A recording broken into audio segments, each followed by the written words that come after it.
Opposed. Today, our dear presidential candidate of the PDP says that he's the expert on restructuring.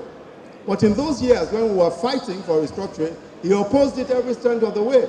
Every single part of the way, he opposed it. Every time we were in the Supreme Court, it was vehemently opposed by the federal government in which he served.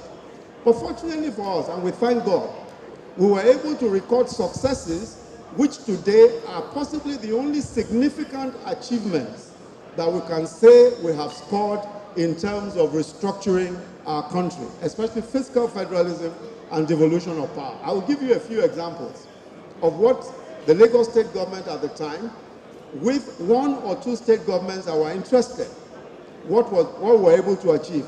The first of those achievements is that states could, by law, create their own local governments. We argued before the Supreme Court that we should, as a state, be able to create our own local governments.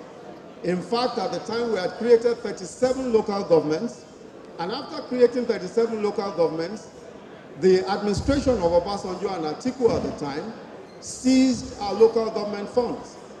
They refused to give us those funds because they said we had illegally created local governments. So we went to the Supreme Court, and we got an order of the Supreme Court saying, first of all, that the president has no powers to seize the funds of a state. That's a very important point on the point of view of fiscal federalism, because it means that the federal allocation itself is not owned by the federal government. It is owned by the state government and the federal government. We are the joint owners of that federal fund. There's no reason at all why the president of Nigeria can stop us from taking our resources or prevent us in any way from taking our resources. That was the first point that we scored on fiscal federalism. The second was that the Supreme Court then said that we were perfectly entitled to create our own local governments, but that we had to submit the list of those local governments after creation to the National Assembly for an amendment of the schedule to the Constitution. But what we then did was we went ahead to create LCDAs, local government development authorities, local council development authorities, 37 LCDAs.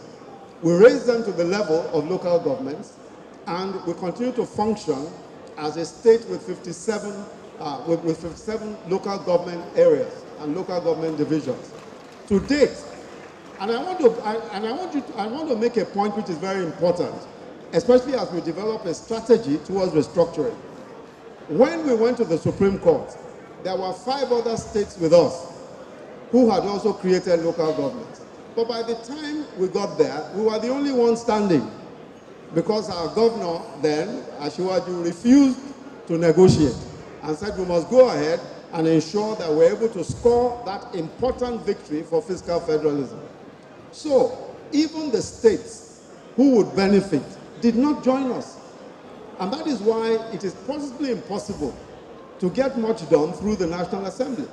Even states that should have been supporting us, saying we have a right to create local government, everybody went their different ways. And you will see that in every subsequent victory that we had, most states did not support what we were doing.